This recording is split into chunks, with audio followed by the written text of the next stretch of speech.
उपमुख्यमंत्री Eknath शिंदेंचे x account hack, अकाउंटवर तुर्की पाकिस्तानचे व्हिडिओ दिसल्याची माहिती, तक्रारीनंतर अकाउंट पुन्हा रिकव्हर.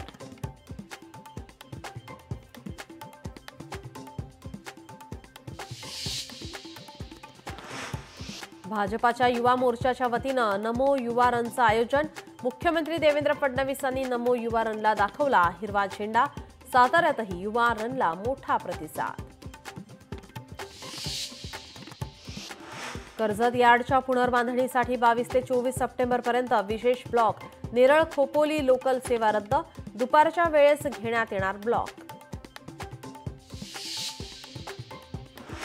आज भारत विरुद्ध पाकिस्तान पुन्हा सामना. रात्री 8 वाजता सुरू होणार सामना.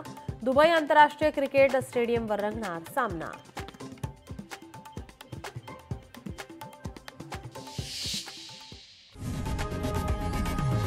लोकशाही मराठी ऐका, पहा, जागरूक रहा.